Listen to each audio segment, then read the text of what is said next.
Let's Plays for me have always been about the sharing of opinions. I usually watch a blind playthrough because I'm interested in how someone's going to react to something I love or hate in a game for the first time, and I usually watch playthroughs of people who understand the games more than I do to see if their opinions coincide with mine. I feel I haven't been doing a great job of talking about opinions throughout this playthrough. I've definitely talked about mine a lot, but I did want to actually start spreading opinions of other people in these newer playthroughs I'm doing.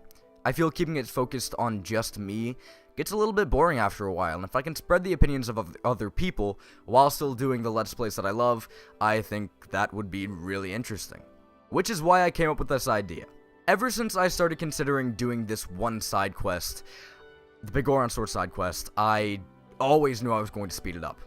I think, and let me get this out of the way right now, this is one of the most boring side quests in the game. It's go here. Now run here quickly. Now run over there quickly. Now run over there quickly. But wait, now you have to run over there quickly. It's not interesting. I'll leave a GameFAQs article, I think it was. If I'm not getting the website right, I apologize. But I'll leave an article down below that tells you how to complete the side quest, because I don't want to just leave you hanging and not show you how to complete the side quest. So there will be a link to that in the description down below. Lordy. But more importantly, my idea for this episode was to get a bunch of people, not necessarily together, but to gather their opinions. Which is why I asked a lot of people who have played this game a decent amount to send in audio of them talking about something they love, something they hate, or a little bit of both about The Legend of Zelda: Ocarina of Time. I did not set any restrictions on this. They could say what they wanted, they could talk about what they wanted. So if you hear a little bit of cursing, a little bit of opinions you don't agree with, hey, they're not mine. Those aren't my words, those aren't my opinions. They're the opinions of others. And I appreciate, first of all, I'd like to say this, I appreciate everyone who sent in audio. I really, really, really appreciate it. I overestimated how long this side quest would take. I thought it would take about an hour maybe to record. In the end, it took around 40 minutes, so I was about 20 minutes short, so I was close. But that still meant there was a considerably short amount of time to actually put all these audio clips in that I was expecting to have a decent amount of time to put in. So I asked too many people to send me audio, so you're not going to be consistently watching gameplay throughout this video. You will see kind of sections where I just put a still picture, mainly at the end, where I just didn't have enough gameplay. I was considering doing some fishing and just put that in, but I think that would be equally as boring as a still image, so there you go. You will not be hearing me a lot throughout this video. You won't be hearing me almost at all. You'll hear me in the beginning. You'll hear me in the end when I talk about the stats of the Biggoron sword. But other than that, you're not going to hear me. This is no longer my video. It's the video of everyone else who sent me opinions. So, that being said, if you came here for a specific opinion, aka you came here for a specific YouTuber, there will be links in the description as well as the comment section down below that lead to certain YouTubers, and it'll show you how long they last and where they start. There will also be visual aids to show you that, so in case you were wondering when a specific YouTuber started talking about what they liked or disliked or a little bit of both, then you can find those really easily. I don't want to make you sit through and shift through a bunch of gameplay footage or just a bunch of other people talking that you don't necessarily care about to get to the one YouTuber. I think you should listen to the other people. I'm not going to say skip to that YouTuber because I do think a lot of the opinions that are given here are interesting. But if that's what you're here for one specific person, I made it easy for you. So, with that all being said, I'm done here. And let's get into the other opinions of other people. I'll see you next time. Geek has asked me to talk about my favorite part in Ocarina of Time, and I think that I know exactly what it is. It's the first dungeon, and I'm using quotations there, air quotations, the Deku Tree. One of the most amazing things about this place is that this came out, well before all of like the really cool RPGs that we're playing right now. And before this, dungeons were kind of that. They were just dungeons. It wasn't like a volcano, or it wasn't like a forest. There wasn't like this really cool like house that you went to, or a bank that we've seen recently in Persona 5. They were just dungeons. There were castles and dungeons. And then Ocarina of Time comes along and says, well, how about a dungeon can be inside of a tree's belly? How about a dungeon can be inside of a freaking belly of a fish? You know, and it's kind of like indicative of the whole game, because it is very easy. It's a very easy dungeon, but it's also a very fun dungeon, and I think that it has a lot of like the elements that you're gonna love throughout the game. You can find, you know, your gold scatulas in there. There are enemies that are challenging but not too challenging. There's a boss, that Goma, who is actually like really fun, and I think probably one of my favorite bosses in that whole game, if not my favorite boss in that game, because it's just so simple, it works, and it's not too much. It doesn't test you too much, but also doesn't like hold your hand that much either. I really like the Deku Tree because it also has a lot of story elements to it as well. I love that you are basically going in to rip a poison out of your friend, this thing that you've worshipped your whole life, this thing that your people have worshipped your whole life. You are going in single-handedly trying to save this place for the Deku Tree. It has a lot of like implications for the rest of the game, and I think that ultimately it is one of the shining achievements of that whole entire game. You can tell that they were aiming to prove something with this part of the dungeon, and they really did. It wasn't just like, this is the sand dungeon or the sandy dungeon, this is the kind of dark dungeon, this is the water dungeon. Even though there are, you know, traditional dungeons, and I keep using quotations because they're not very traditional in this game, even though there are traditional dungeons in this game, this one is one of the least traditional up to this point. Because after this you saw stuff like with Final Fantasy X, you got to go through a forest and that was a dungeon, a cliff top like was a dungeon, an underground cave was a dungeon, all these little things that were just like really cool, that I really think that Ocarina of Time was one of the first to do it. Yeah, I really like the Deku Tree a whole fucking lot. Hi everybody, I'm Varlo, and I'm going to tell you one thing I like and one thing I don't like about The Legend of Zelda Ocarina of Time. One thing I really like is the soundtrack. And honestly, the amount of reallys I said in that sentence doesn't do the soundtrack any justice at all. It really is one of the best video game soundtracks I have ever heard. Almost all of the songs are good and very catchy. This soundtrack really does complement the game itself. One thing I don't like about this game is the controls, and this one's a little bit controversial. The main thing I don't like from the controls is the camera, and sure, they were advanced for the time, but it just doesn't work nowadays, and it's really obsolete. The way that you reposition the camera is just really weird, and it's just because that modern gaming has spoiled us so much by letting us have 2 analog sticks that makes the whole process really seamless. Another gripe I have with the controls is movement. I really don't like the way that Link moves in this game. It's obvious in versions like on the Wii U Virtual Console and on the 3DS that the game was not designed with those analog sticks in mind. It was obviously made with the N64's control stick in mind, which makes some platforming segments a little annoying.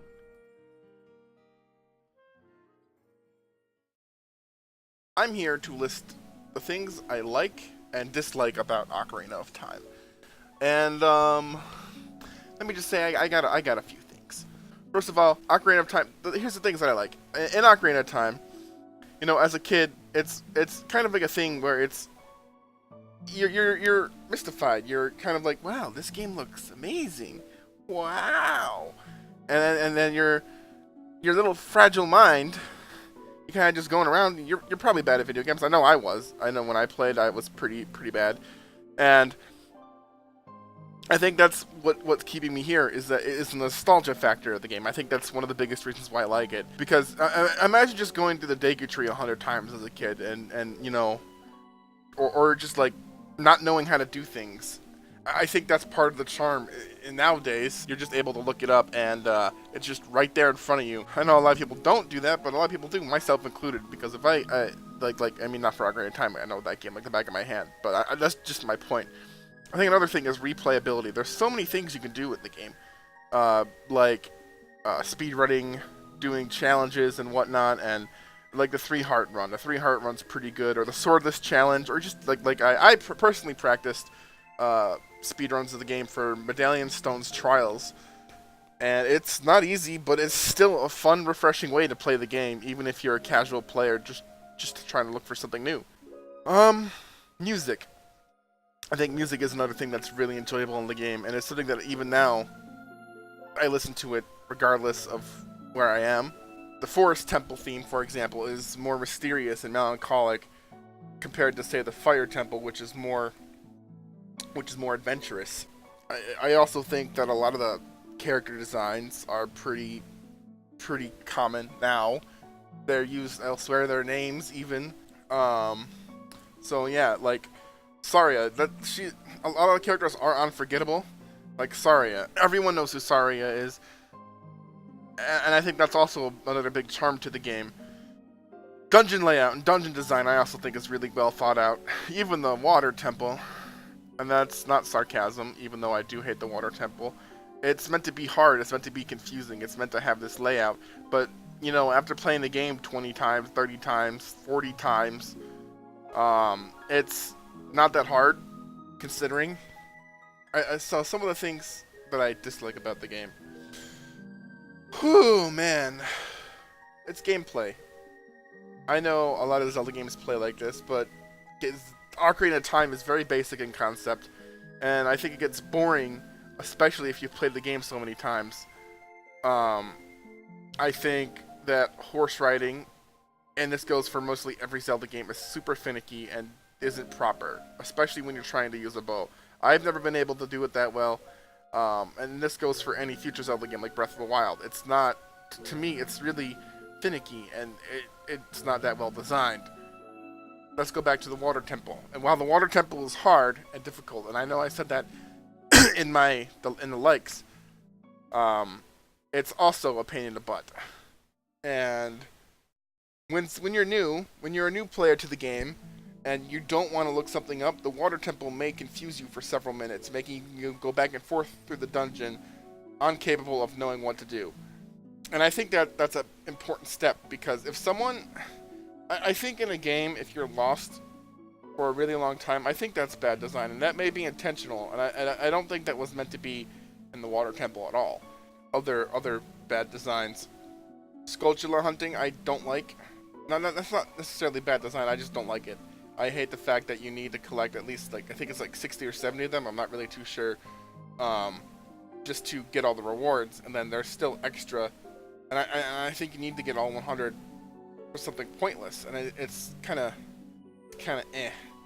And I know they're collectibles, and hardcore achievement hunters will go for all of them, but it's just why go through the effort? There could have been better ways to pull it off, and yeah, I don't like Lon Lon Ranch. I know that's where you get Epona, but I think that's one of the places that kind of is just a small annoyance in your grand scheme of things, because that's where you get Epona as an adult, and if you're not good at the game, you might do the second horse trial thing from what's his face a couple times and waste your money.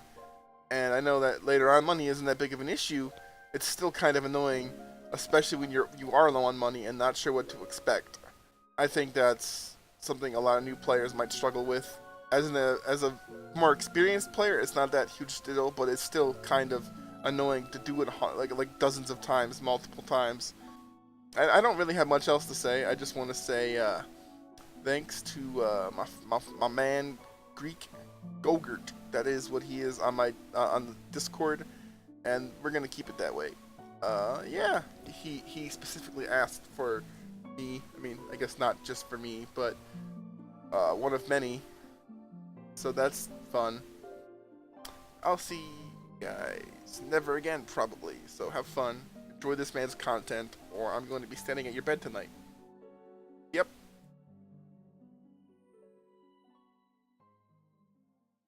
Hey, so this is the first time I have appeared on someone else's channel. Well, no, actually that's a lie.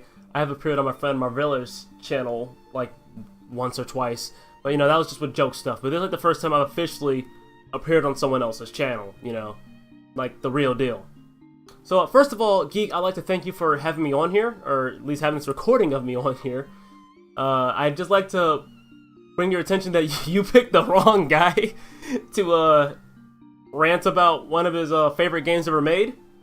Because, well, if any of you guys know me, which you probably don't, nobody knows me, I'm quite wordy about The Legend of Zelda. I've been toning it down as of this recording lately, but it's, people know me for talking quite a bit about Zelda. I'm a pretty big Zelda fan, you know, whether it's popular or unpopular. So, I decided to list all of these things I love and hate about Ocarina of Time, I first know what I hate, because I like to end stuff on a positive note. I'm tired of being bitter, you know? It's not for me anymore. At least not for now. But, yeah, just some of the things I hate first, then get on the things I love, and then I actually have some 3DS version stuff, but I separated that, because, you know, I see you're playing the N64 version, so I want to just kind of keep that a little separate. You know, there's things I love about that version, because it has everything I love about the N64 version, but it was just made better, for the most part. So we'll get to that, hopefully soon. So, let's kick it off. So, the first one here, one of the things I really dislike about Ocarina of Time is how poorly the dialogue aged. I'm not saying the story sucks. I actually like the story quite a bit. I think the themes in it are very good, but the dialogue itself in Ocarina of Time kind of sucks.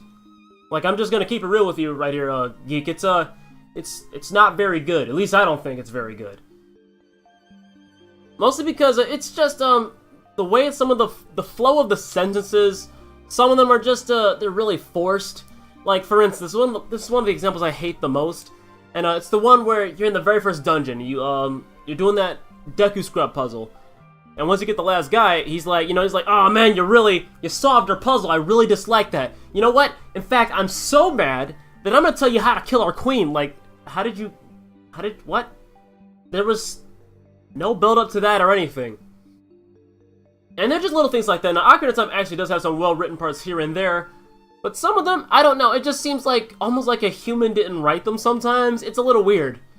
You know, it comes a little strange. I really can't think of anything off the top of my head right now, but, you know, as I play through the game more and more, that's something I started to notice, was that the dialogue doesn't hold up quite well. The underlying story within that dialogue is quite good, but some things, it just comes off as a little forced, a little, more than I like, you know? Didn't really care for that too much. So, alright, getting past that, my second thing that I dislike about Ocarina of Time, the rupees don't serve much of a purpose. This drives me insane. See, I got this weird little, I get this release of dopamine, I guess if you will, in Zelda games where I collect rupees. I love collecting rupees and knowing that I can spend them somewhere later. Like, from the sound that the various rupee sounds that you hear in Zelda games, I love all of them to death. And I just love collecting it, you know, and then using it for later, you know, for whatever reasons. Ocarina of Time is one of the weirdest cases with rupees, because it really doesn't utilize them all that much. It's weird. Other than, you know, maybe buying potions, and maybe getting that Hylian shield for the first time. But other than that, you really don't need to use it too much. A lot of the upgrades you get, you can pretty much just, you can just kind of get them on your own. You know, just through other side quests and whatnot. You really don't need rupees to buy them at any point. I mean, unless you're like really bad at the game, you probably don't really need to buy potions all that much, you know. And yeah, I really wish the game just used them a lot more, you know. Especially even if it was just for side quests where they were used the most. I felt like they could have gotten their use there, but Majora's Mask actually fixed that up a whole lot, because there's a lot of times where you have to pay rupees to advance further in a side quest or in the game or whatever it is. But Ocarina of Time made the big no-no there. It's, Windows, I don't care. Excuse that. Yeah, but rupees weren't really used all that much in Ocarina of Time. Really thought they could have used more of it. It bothers me to this day that they just haven't done much with it at all. So, my third problem with Ocarina of Time is that there are too many generic cave areas. And this is actually something, you know, I got bad memories of it, because, you know, Breath of the Wild, as of this recording, is the most recent The Legend of Zelda game that has come out. And, you know, like, Breath of the Wild kind of echoes that issue, you know, because, one of the things I like about Zelda games is how much they'll have you go through before you get to a dungeon, or before you get to a pretty cool area, you know, that you can explore. You know, Ocarina of Time doesn't really do that, and, just getting back to Breath of the Wild really quick, so, you know, like, I understand that the shrines, you know, I mean, they're really cool. I like them a whole lot in Zelda, actually, for the most part. I like them a whole lot. But, you know, when I do something pretty cool, you know, or I just find a shrine in some weird location that, you know, takes some effort to find, you know, when it's just like, alright, yeah, cool that you did it, here's a chest, take your spirit orb, get out. You know, Ocarina of Time has a very similar issue. Well, actually, it was pretty much the first to do that, actually. Where, you know, you find a cave that was in a weird spot, pretty hard to find, you know, you're like, oh man, this is a pretty weird spot. I'm glad I found this, you know, finally. You go in there, alright, here's a small room with a chest, alright, now get out. And I don't I'm sure Breath of the Wild unintentionally copied that, but, you know, it's just, can we just leave that with Ocarina of Time? Just, let's not bring that back, you know? I didn't really like the, alright, you and I get it, you know, like they say, well, you know, well, getting there was the cool part. I mean, well, yeah, but I don't care. I still want more than just a room with a chest, and, you know, telling me to get out right after that. I really don't care for that. It's not my thing. So, my fourth major issue, and I kind of already mentioned this when I mentioned rupees, but yeah, bottles aren't very useful unless you aren't very good at the game. There's really not much I can really say about that since I already kind of covered it with rupees, but yeah, Ocarina of Time isn't really one of the hardest Zelda games, it's one of the easier ones. In fact, it's sort of the start of the decline of Zelda games getting easier, although if you ask me, it really didn't get bad until the Wind Waker, because it just kind of crippled itself after that. Because it was at least somewhat decent with Ocarina of Time, Majora's Mask, but, you know, the Wind Waker, it took the series some places that I'd just rather not talk about right now. We're talking about Ocarina of Time anyway, so let's get back on point here. So moving on to the next point, just a little bit of a nitpick. Nehru's Love is pretty useless in Ocarina of Time. I mean, I like the invincibility you get, you know, that's cool and all, but you can't use any other magic abilities while it's activated. Or, you know, while it's going on. So, like, if you're in a dungeon, and, you know, the adult portion is pretty magic-focused. You know, in the adult portion, if you're trying to use magic, you can't use it while Nehru's Love is currently ongoing. So you have to just sit there and just wait for it to run out. It's, I don't know. Nehru's Love seemed like it's only convenient for maybe, you know, boss fights, but that's about it. Another thing, I said that a little loud, excuse me. Another thing that kind of annoyed me a little bit Ocarina of Time was how it introduced hesitant enemies, and I just, Zelda still does this to this day. They just need to get rid of it. Like, I don't like it when enemies just, and 2D games don't really do this too much, but it's mostly the 3D games where you see this. Actually, it's all the 3D games. Ooh, excuse that voice crack. It's really all the 3D games, if you ask me. Like, no Zelda game hasn't done this, and that's where more worse than others, of course. But the hesitant enemies, as I was getting to, they just kind of like, they stare you down for a little bit before attacking. They don't really get aggressive. Save for the Stalfos and Ocarina of Time 3D, those guys are really, really aggressive, and they don't waste a lot of time trying to hit you. But, for the rest of the roster, they just open attacks. They don't really try to block or dodge. They just kind of sit there for about 1 to 2 seconds, and then eventually they hit. Again, the Wind Waker was the worst, because the enemy would sit there for like 8 seconds and not do anything. But, you know, Ocarina of Time is just like, they kind of sit there. It's like they're just waiting for you to do the first hit, and then sometimes they just kind of keep waiting for you to do the first, or the next hit, you know, just chain your attacks. And, yeah, I really didn't care for that. I really think that should have just stayed with Ocarina of Time, and they should have, you know, there are mixed results, because some enemies in 3D Zelda games are way more aggressive than others. And I would say that Breath of the Wild, or really Skyward Sword and Breath of the Wild were, going in the right directions with it, because, you know, at least with Skyward Sword, the enemies tried to, you know, block it. They would change the sword to different angles, and sometimes they would kind of like try to juke you a little bit with it, you know. And then Breath of the Wild, it was just more of like, you know, not being able to rush into every battle, at least for the first portion of it. You know, you can't really rush into anything, you know, and enemies were a little quicker to act. But even still, with games like Skyward Sword and Breath of the Wild, where Zelda's going in the right direction, they still have that like Ocarina of Time syndrome, where they just kind of, they'll stare you down a little bit, and sometimes they really stare you down, like even in Skyward Sword and Breath of the Wild. So the problem hasn't completely gone away. Skyward Sword and Breath of the Wild are just moving it in a better direction. And my last thing that I guess you could say I hate about Ocarina of Time is that it introduced overpowered shields. Now, shields have been indestructible since the OG The Legend of Zelda, save for Light Likes, and same with Ocarina of Time, Light Likes can get rid of your Hylian shield. But save for Light Likes, shields are overpowered before Ocarina of Time. Well, not overpowered, but they were indestructible. But Ocarina of Time introduced the manual block feature. Before, it was the auto block feature, which, you know, the way it worked is, as long as you weren't doing an action, Link would automatically block. And, excuse me, a little chilly out here in Michigan. But yeah, with Ocarina of Time, when you blocked, you could do it manually now. So, you could just hold it up and just wait for the enemy attack, and you would receive no penalty. Link wouldn't stagger after getting hit or anything like that. Or, you know, like, at least he wouldn't stagger after getting hit too many times or something like that, you know? Enemies wouldn't try to parry you out of it. You just had the advantage, like, instantly. Didn't really care for that. Because you could kind of run to pretty much any battle, just hold up the shield.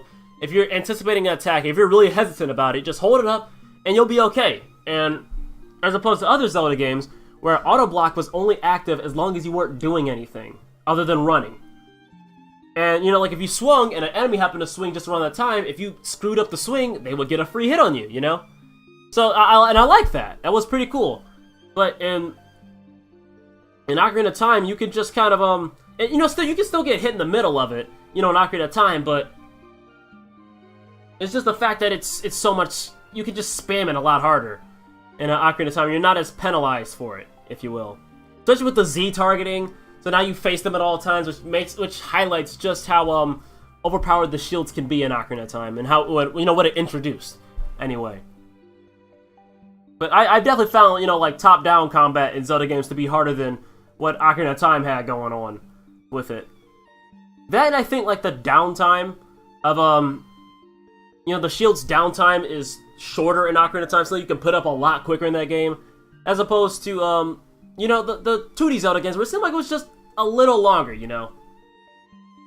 In fact, what I liked about the Game Boy Color Zelda games is that you actually had to have your shield equipped to use it, so, you know, if you had to have another item on standby, you know, you just had to, fight it out, you know? Which I liked. But yeah, Ocarina of Time introduced overpowered shields where you could just kind of hide behind it, like whenever you wanted to, and then maneuver and you could lock on, so you could just kind of block them from any angle. I didn't care for that. What I did like was how Skyward Sword changed that. To where now, you just couldn't mindlessly block, you actually had to time your blocks. Although it was a little too forgiving, but it was definitely a step in the right direction. Although there was the Hylian shield in Skyward Sword, which was indestructible, which kind of defeated it a little bit, but at the same time, excuse me, enemies could still, like, parry you, you know, while you were blocking. So if you stood and tried to parry back, you would still get penalized for it. So it was, I don't know where these burps are coming from, excuse me. It was still a step in the right direction. And Breath of the Wild, I really can't praise it anymore there. It pretty much did the exact same thing that Skyward Sword did, and I like that.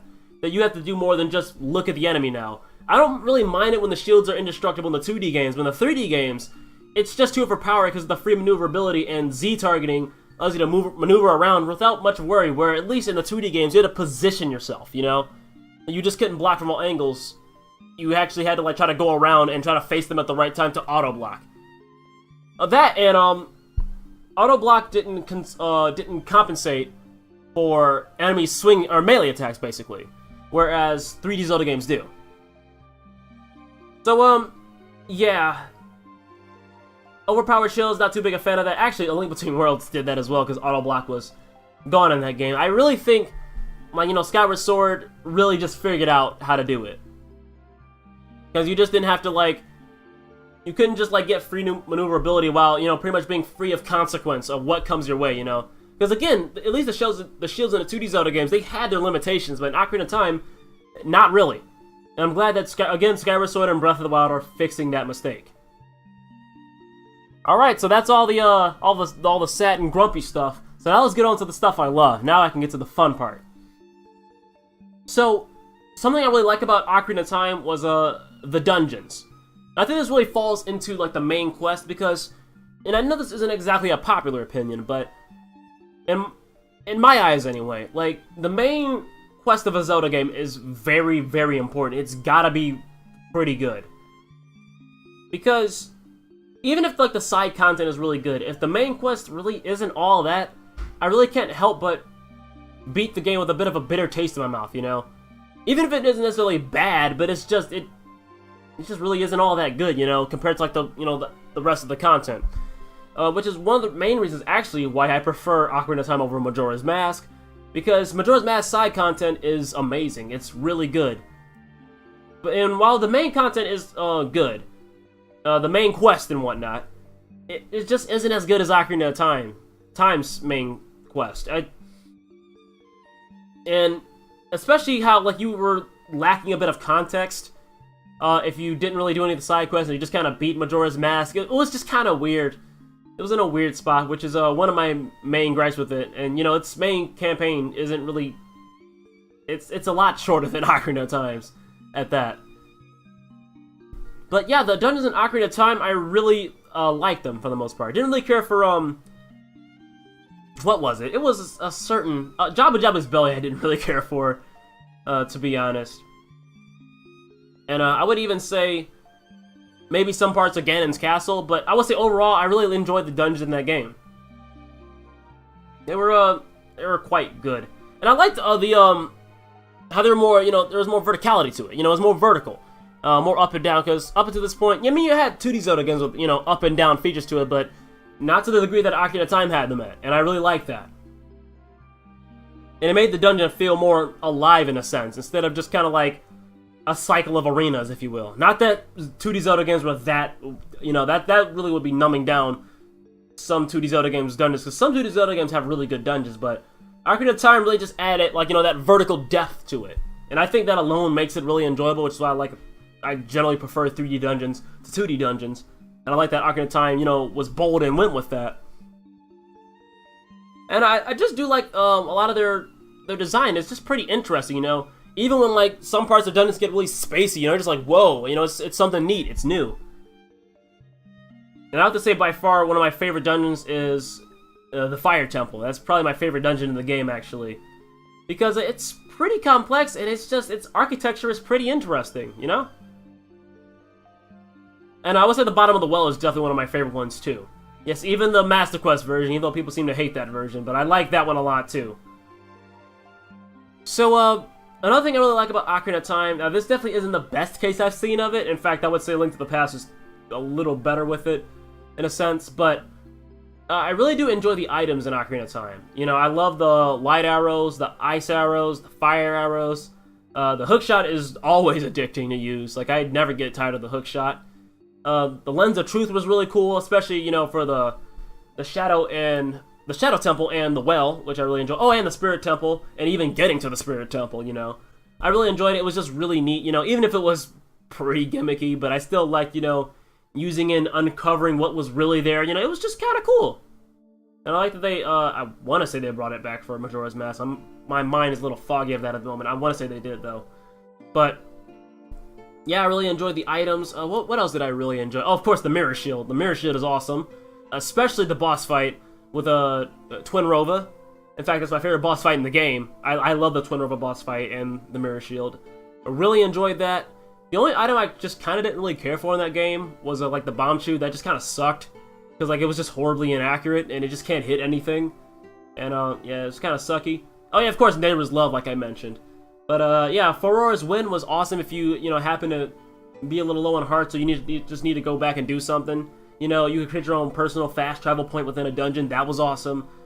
Dense Fire is just amazing because you just create a globe of fire around you, which is always pretty cool. And just down to stuff like, you know, the Zora Tunic, which lets you breathe underwater, and the Fire Tunic, which lets you withstand intense heats. Or intense heats. That, whatever. We're not gonna worry about that. So another thing I really enjoy about Ocarina of Time is the side quests. I really like the side quests in that game. Now the rewards are a little iffy in that game because again, Ocarina of Time is a little reliant on bottles at times, which for rewards that is. Which I mean, again, I already talked about that, and I don't really care for that, but. The side quests themselves, I would say in Ocarina of Time are pretty fun. You know, doing the slingshot minigame, the bow and arrow minigame, I would say even the bomb shoe minigame was kind of fun, although again, the bomb shoe kind of sucked. So, you know, there was that. I like the mask side quest, where you have the trade sequence, except for the one with the running man, because that was like so much later into the game, and it was really cryptic and kind of stupid. Because, like, he was just way out in Hyrule Field, and it was just, yeah, that was kind of weird, but yeah, the side quests are really fun in that game. Also, the horseback minigame, which I really enjoyed. The Biggoron side quest, which I heard that Geek, you are currently playing, apparently. And also, of course, how could I forget the Gerudo Training Grounds, which is one of the best dungeons in the game, which is also an optional dungeon, but it's awesome, and you get the ice arrows for it. And it's very well designed. It's very enjoyable. I like it a whole lot.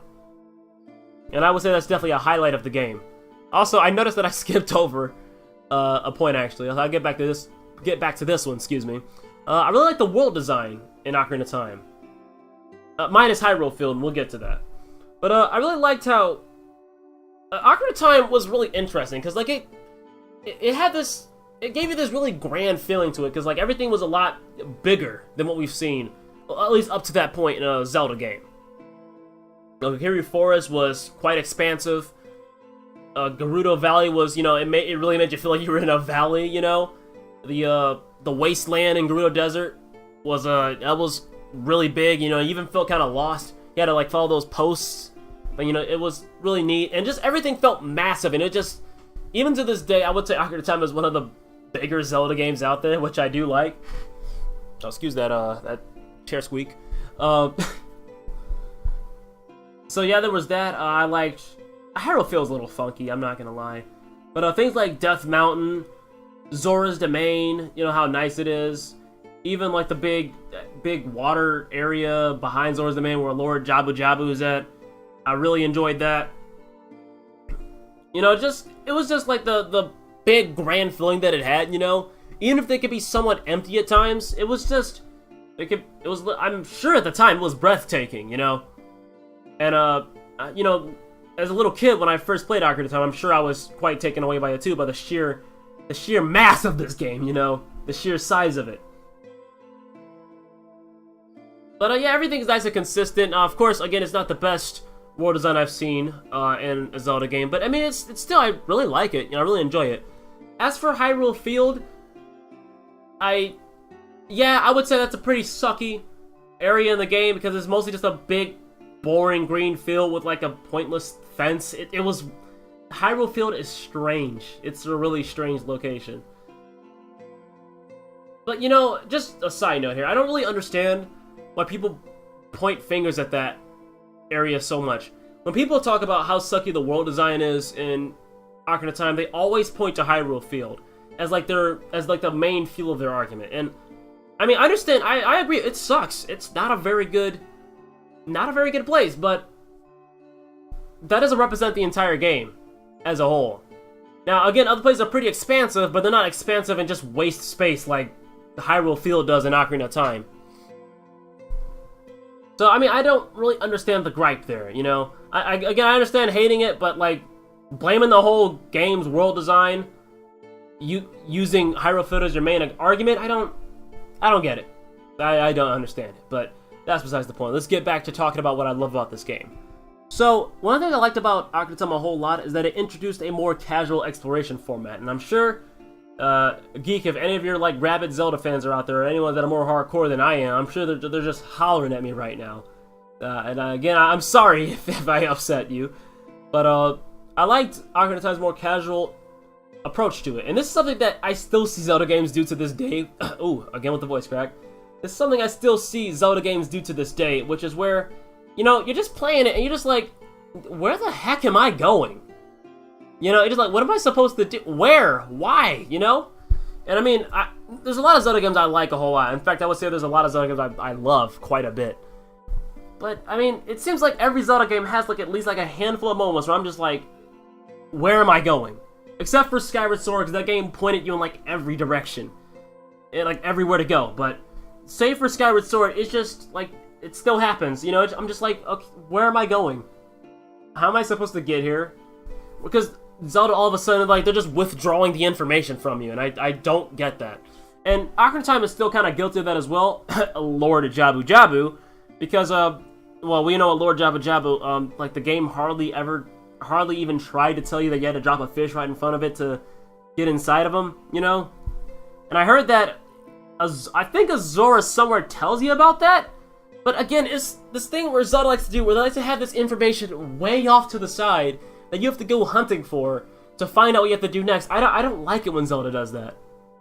Even my favorite, some of my favorite Zelda games of all time, like the Capcom Zelda trilogy, single player Zelda trilogy that I love to death. The Orca games, the Minish Cap, love them to death, but they do the same thing. I'm just like, Well, excuse me.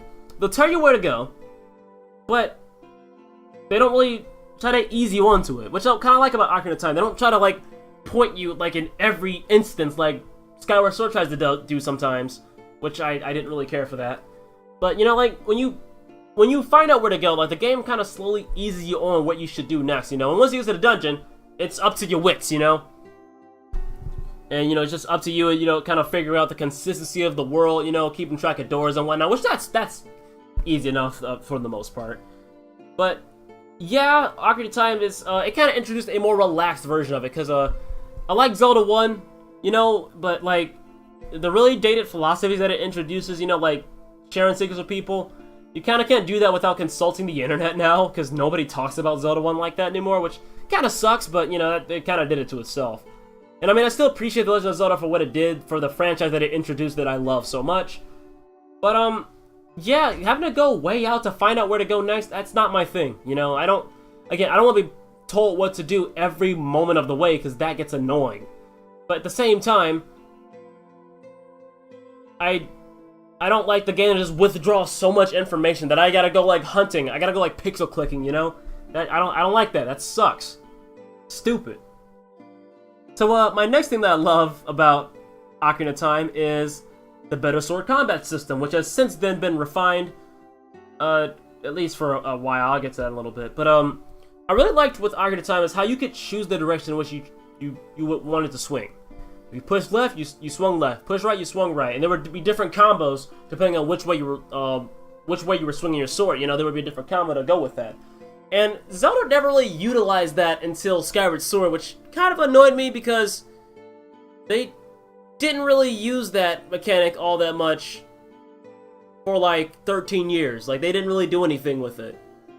I mean, again, I still liked what they did with Ocarina of Time, because the fact that it was there in the first place, because I just like, you know, swinging a different way. You know, even if it's like enemies trying to group up on you, you have a bit of crowd control, you know, you can kind of swing this way or that way. How do you want to start handling this wave, you know? I kind of like that.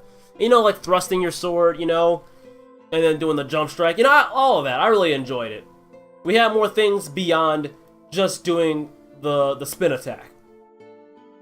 Which, granted, that was only around for, like, you know, 2 Zelda games, so I really can't give Zelda too much crap for, you know, just having pretty much one combo to use, which really isn't a combo to begin with.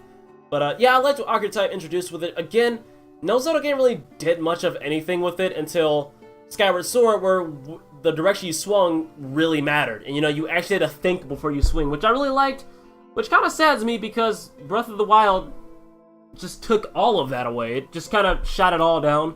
And I feel like, you know, Skyward Sword's, you know, think before you swing kind of thing, I really liked where it was going. It was pretty dang interesting. And now with Breath of the Wild, all you have to do is just, you know, do a quick spin and just bang, you know, and then go for the free hits. But, you know, hopefully, maybe for the next Zelda game, they might bring it back, you know, take that from Skyward Sword and do something with it. Because I think you could really go somewhere with that and make the combat really interesting. In fact, I would actually deem Skyward Sword to have the best sword combat in the series, and it has yet to be topped. You can fight me on that. So the last thing I really like about Ocarina of Time before I go into the 3DS side stuff is Ocarina of Time introduced the quick spin. I love the quick spin, alright? It's been in, like, I want to say every Zelda game, if not at least now because of the remakes that came out. But I just love the quick spin, you know? Just swing it, spin your analog stick in a circle, just quick spin. I had entire runs of Ocarina of Time where I did not once do the spin or great spin attack. I just did the quick spin because I love it. Just that moment of, you know, like, just creating space for yourself. Again, I liked how Skyward Sword kind of nerfed that a bit because you could just keep spamming that to try to keep enemies off of you in Ocarina of Time and any other Zelda game. But with Skyward Sword, you had stamina that would run out, and you just couldn't keep spamming it. Same thing with Breath of the Wild. I like that there's a limitation on that. You just can't keep doing it over and over again. So, you know, it's just been refined. There's a common theme that's happening in my explanation of Ocarina of Time, and is that what wasn't refined before Skyward Sword and Breath of the Wild, you know, like, well, that was poorly worded, excuse me. Basically, you know, what Ocarina of Time introduced and needed some refining, it didn't happen until Breath of the Wild and Skyward Sword came along, and, you know, tried to tweak it a little bit to make it a little more balanced, which, you know, I respect that. I respect both of those games for that. I really appreciate that. And honestly, though, it shouldn't have taken that long. Like, the stamina thing should have been like a Majora's Mask thing, if you ask me. Like, it should have been there ASAP. But, you know, that's besides the point. I digress. So let's move on to the 3DS version of some things I really like about that version. So, for one, I really like how it fixed the slow dialogue, because Ocarina of Time can go kind of slow sometimes with this dialogue, and you're just kind of, you're like, dude, I just want to play the game. Just stop, let me play. Especially since, you know, like I mentioned, the dialogue can be kind of crappy sometimes in Ocarina of Time, so, you know, I just want it to go. And I appreciate that the 3DS version makes it to where the dialogue moves a lot faster, and I think you can skip a whole lot of it, like now, which is pretty dang cool. I really appreciate that. Also, Ocarina of Time 3D fixes the janky controls, because Ocarina of Time's controls aren't that dated, but they can be a little herky-jerky sometimes. And Ocarina of Time 3D smoothed it out. It feels a lot smoother. The combat feels better, the movement feels better, just everything feels so much better. It really helps, too, that the game runs at 30 FPS now instead of 20 like it did on the vanilla N64 version, so that was awesome. I also like how the 3DS version provided a clean interface and a manageable backpack. Although the manageable backpack isn't anything to, you know, just write home about, you know. But I do like that that's actually one of the things that stayed with Zelda after Ocarina of Time 3D. Well, actually, save for Skyward Sword, which just kind of ignored it for some reason. But then it came back in A Link Between Worlds, and then it came back again in Breath of the Wild, which I like that. It stuck. It stuck. It stuck with the game. Excuse me, geek, I'm losing my mind over here. But, yeah, it stuck with the game. Or, it stuck with the franchise, excuse me. I'm losing my mind. But yeah, Ocarina of Time 3D, cleaner interface, and a more manageable backpack system, which has since then been used for future Zelda games minus Skyward Sword, but I really like that. And, pretty much the key highlight of Ocarina of Time 3D, well, one of the best things about it, in my opinion, is the fact that it introduced the Master Quest 3D, and that is by far the best hero mode to date. And that's because, not only, because other hero modes are kind of, it's just like, it's the same game, you know, except you can just kind of skip cutscenes now, and, oh yeah, and you can, you take double damage and you can't refill your hearts, you know, you can't, you know, not so much you can't refill your hearts, you can't find any heart drops, they're heart pickups, they're just gone. And, granted, Ocarina of Time's Master Quest does have heart pickups, but the thing I really like about it is that you take double damage from all sources. The world design has been mirrored, so, you know, it feels unfamiliar. It really does, especially, like, if you were like me the first time, and, you know, you were kind of a veteran of the N64 game. You played it so many times, you know, like the back of your head. And then, you know, like, all of a sudden you're playing the Master Quest 3D, you're like, I'm just gonna, oh wait, this is the wrong direction. And then you just get a little tripped up, and I like that. But then they also have the gall to flip up the dungeons, you know. They already flipped up the original Master Quest, but in the Master Quest 3D, the dungeons are altered and they're mirrored. So it's pretty much an original experience. It's kind of cool. You know, it feels really new. It's like, you know, it feels familiar, most definitely, but it feels really different. So, along with double damage and a mirror world, you also get flipped dungeons. Also, the controls change slightly too, because Link is he's a righty in the Master Quest 3D. So yeah, it went all out for that one, and Zelda really hasn't gone all that far ever since. Breath of the Wild did kind of do it with the with Master Mode, which I'm sure is kind of like a bit of a homage to the Master Quest 3D, which I thought was kind of cool. But the only issues with, you know, I'm really trying to you know, just chill out, because I've been going hard on Breath of the Wild all last year, and I'm really just trying to chill out on that game now. But the whole thing with it is that, you know, like, if you got like a lightning weapon in Master Mode, you could just kind of steal the enemy's loot, which is now better in Master Mode. And if you figured out the exploits of the game, and you know, you got even like half decent armor, you could just like run through a lot of the enemies and get a lot of loot a lot earlier, so the game was just like a crap ton easier. So yeah, I didn't really care for that, except for the Trial of the Sword. That was a lot harder, almost too hard actually, if you ask me. But yeah, but the world design was changed up a little bit in the Master Mode, if you guys don't know. And, you know, enemies were, some of them were in different positions. You had, like, the little sky treasures. Really, my only gripe with it is the fact that it's really exploitable. It doesn't really add anything new other than new enemy placements and new loot that you can find. And it doesn't even change up the dungeons like the Master Quest 3D did. So, to this day, the Master Quest 3D, if you ask me, is unrivaled because unlike pretty much the Hero Mode or Master Mode, the Master Quest 3D almost makes an entirely new experience, save for the story and some familiarity.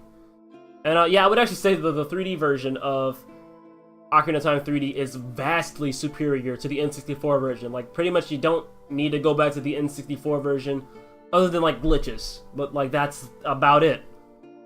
Other than that, I would just say go with the 3DS version. If you haven't went with it yet, that's just my recommendation for the day or week or whatever, whenever Geek puts this up. So what? Yeah, that is my almost 37-minute rant about what I love and what I hate about Ocarina of Time. Look, I told you, this is a bad idea. You picked the wrong guy for it, unless somebody goes even longer, which in that case, I salute you, buddy. You know. But, yeah, so, that's pretty much all I got to say. Again, Geek, I really thank you for letting me voice my opinion. My, maybe even somewhat unwanted opinion, because, you know, Ocarina of Time's dated and it's trash now, apparently. But, I thank you for letting me having me on here. You know, I really appreciate that. I'm glad that somebody's actually interested in hearing my thoughts. I'm touched. So, yeah, I guess in the fashion of my podcasts, I'm RoberOnocle, or Robber if you even care, but I'm RoberOnocle, and I'll see you guys next time.